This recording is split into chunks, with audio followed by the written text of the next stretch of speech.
Violent crime has been rising over the last year at an unusually high rate.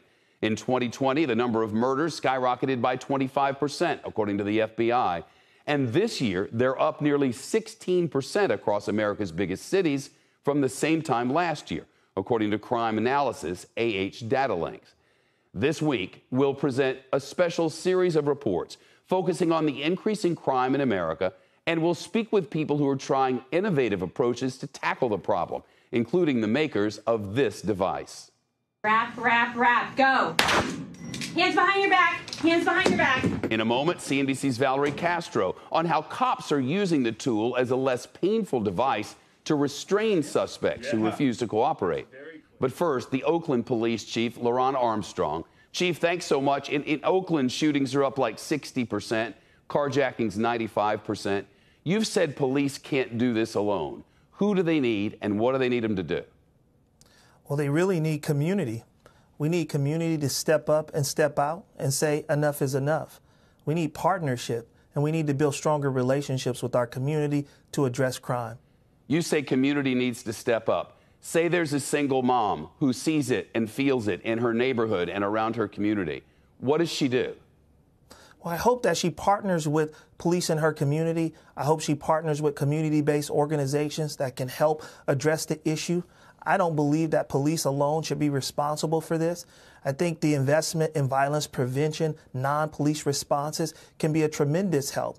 But we have to get trusted messengers, credible messengers in the community to try to see if we can message to those involved in violence to stop. Is the relationship there for that, though? I mean, historically, many communities and police officers have had trouble working together.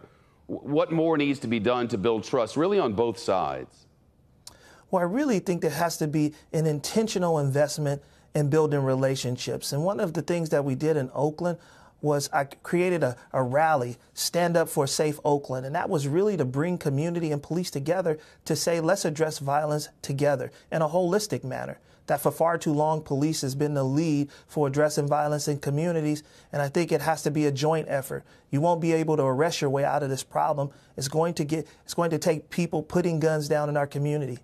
Chief, you've worked with the White House on gun violence and how to stop it. What in your estimation, is an achievable solution that could make a dent in these numbers? I think a holistic approach to violence.